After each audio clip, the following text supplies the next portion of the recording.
Plane में सवार 89 लोगों में से सिर्फ 17 लोग ही दर्दनाक हादसे में बच पाते हैं। फ्लाइट 2605 का ये हादसा मैक्सिको के इतिहास का सबसे दर्दनाक और खौफनाक हादसा था।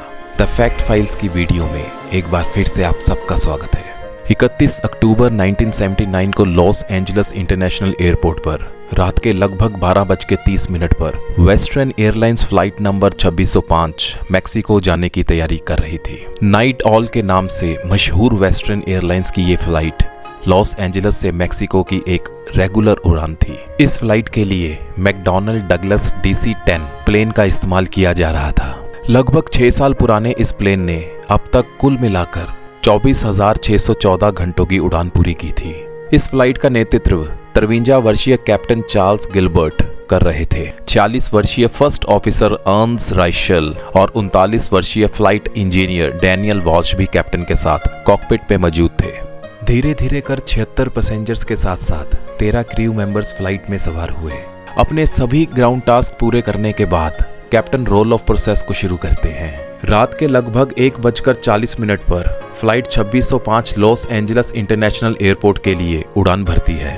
अपने निर्धारित फ्लाइट पाथ को फॉलो करते हुए फ्लाइट को सुबह लगभग 6 बजे मैक्सिको सिटी इंटरनेशनल एयरपोर्ट पर लैंड करना था। धीरे धीरे प्लेन मैक्सिको शहर की तरफ बढ़ रहा था। घने बादलों और कोहरे के कारण मैक्सिको में उस दिन विजिबिलिटी बहुत खराब थी, जिसके कारण रनवे भी साफ साफ दिखाई नहीं दे रहा था। अब जैसे जैसे फ्लाइट 2605 मैक्सिको शहर के पास पहुंचती है तो कप्तान ATC टॉवर को कॉल करके एयरपोर्ट पर लैंड करने की इजाजत मांगते हैं। खराब मौसम और धुंध की जानकारी देते हुए ATC कंट्रोलर फ्लाइट 2605 को रनवे 23R पर लैंड करने की परमिशन देते हैं।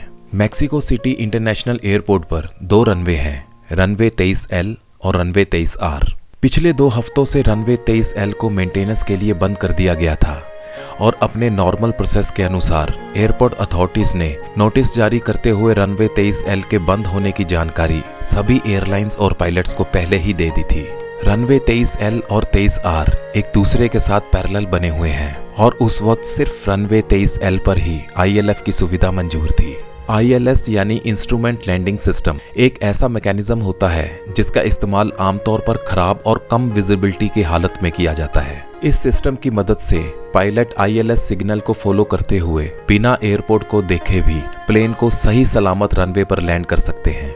अब क्योंकि एयरपोर्ट पर धुंध और घने बादलों के कारण विजिबिलिटी बहुत कम थी, इसलिए ATC ने पायलट से कहा कि वो रनवे 23L के ILS सिग्नल्स को फॉलो करते हुए एयरपोर्ट तक पहुंचे और एयरपोर्ट के पास पहुंचकर जब पायलट्स को दोनों रनवे दिखाई देने लगे तो वो ILS सिस्टम को छोड़कर मैनुअल प्लेन को रनवे 23R की तरफ मोड़ दें और उस रनवे पर लैंड करें। एविएशन टर्म में इसे साइड स्टेप अप्रोच कहा जाता है।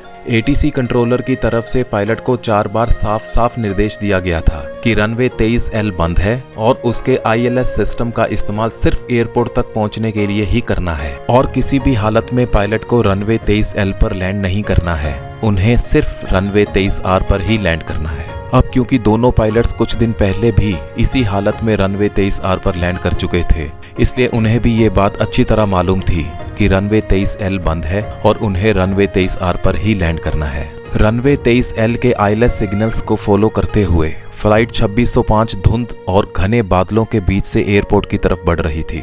लगातार ATC से बात करते हुए पायलट ने यह कंफर्म भी किया कि वो रनवे 23R पर ही लैंड करेंगे, लेकिन जैसे जैसे फ्लाइट एयरपोर्ट के पास पहुंच रही थी धुंध के कारण विजिबिलिटी और भी ज्यादा खराब हो चुकी थी। इसी धुंध और कोहरे में सुबह के 5:42 पर फ्लाइट अपने शॉर्ट फाइनल अप्रोच में रनवे के एकदम पास पहुंचती है। कॉकपिट में कप्तान और फर्स्ट ऑफिसर एक दूसरे से बात करते हुए ये कंफर्म भी करते हैं कि उन्हें रनवे 23R पर ही लैंड करना है, लेकिन इस सब के बावजूद अभी भी प्लेन रनवे 23L के ILS सिस्टम को ही फॉलो करते हुए नीचे आ रहा था। अब 130 की स्पीड से प्लेन का main landing gear runway 23L को टच करता है। राइट लैंडिंग गियर रनवे के बाहरी किनारे को टच करता है, वहीं लेफ्ट लैंडिंग गियर रनवे के साथ बनी हुई घास की पट्टी पर लैंड करता है। तभी कैप्टन को एहसास होता है कि वो गलत रनवे पर आ चुके हैं। ये देखते ही दोनों पायलट्स लैंडिंग को कैंसिल कर गो अराउंड करने का फैसला लेते हैं और प्लेन के इंजन थ्रस्ट को फुल कर देते हैं। पूरी स्पीड से रनवे पर दौड़ते हुए प्लेन का फ्रंट लैंडिंग गियर हवा में ऊपर उड़ जाता है, लेकिन इससे पहले कि प्लेन पूरी तरह हवा में ऊपर उड़ पाता, प्लेन का राइट लैंडिंग गियर मेंटेनेंस के लिए रनवे पर खड़े हुए एक भारी भरकम ट्रक से टकराता है। एक झटके से राइट लैंडिंग गियर टूटकर प्लेन से अलग हो जाता है और उसके टूटे हुए कुछ टुकड़े राइट हॉरिजॉन्टल स्टेबलाइजर से टकराकर उसे भी जाम कर देते हैं।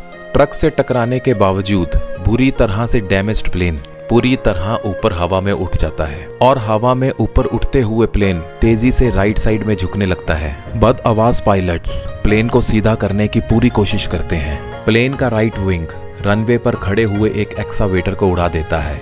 अब झुकता हुआ प्लेन का राइट विंग टैक्सीवे से रगड़ खाता हुआ तेज चिंगारियां छोड़ने लगता है। लैंडिंग के लगभग 26 सेकंड बाद बुरी तरह से डैमेज प्लेन रनवे के राइट साइड में बने हुए ईस्टर्न एयरलाइन के सर्विस बिल्डिंग से टकरा जाता है।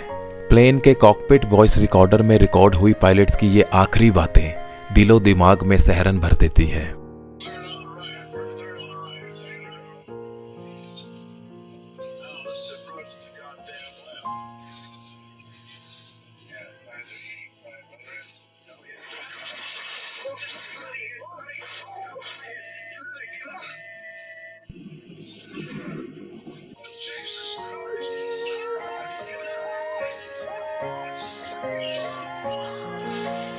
प्लेन में सवार 89 लोगों में से सिर्फ 17 लोग ही दर्दनाक हादसे में बच पाते हैं। फ्लाइट 2605 का ये हादसा मैक्सिको के इतिहास का सबसे दर्दनाक और खौफनाक हादसा था। Directorate general of civil aeronautics ने तुरंत ही इसकी जांच शुरू कर दी। जांच में हादसे का मुख्य कारण लैंडिंग अप्रोच के दौरान मेट्रोलॉजिकल मिनिमा प्रोसीजर को अच्छी तरह ना फॉलो करना पाया गया, जिसके कारण प्लेन एक बंद रनवे पर लैंड करके दुर्घटनाग्रस्त हो गया। बाद में एयरलाइन पायलट्स एसोसिएशन ने भी इस हादसे की जांच करके दिसंबर 1983 में अपनी रिपोर्ट जारी की। अपनी रिपोर्ट में एयरलाइन पायलट्स एसोसिएशन ने माना कि हालांकि पायलट्स की गलती के कारण फ्लाइट 2605 गलत रनवे पर लैंड हुई, लेकिन इस हादसे में मैक्सिकन 80C भी साइड स्टेप अप्रोच को अच्छी तरह कम्युनिकेट नहीं कर पाया, जिसके कारण पायलट ये नहीं समझ पाए कि उन्हें किस वक्त रनवे 23L की ILS अप्रोच को छोड़कर प्लेन को मैनुअली रनवे 23R की तरफ मोड़ना था। हादसे की जांच को ध्यान में रखते हुए NTSB ने सभी एयरपोर्ट अथॉरिटीज को ये निर्देश दिए कि वो इस तरह की साइड स्टेप अप्रोच को सही तरीके से पब्लिश करें ताकि आगे से इस तरह की किसी भी दुर्घटना को टाला जा सके। सो दोस्तों, अगर आपको हमारी वीडियो से कुछ सीखने को मिला हो और हमारी वीडियो पसंद आई हो तो हमारे चैनल को सब्सक्राइब, लाइक एंड शेयर जरूर करें। धन्यवाद।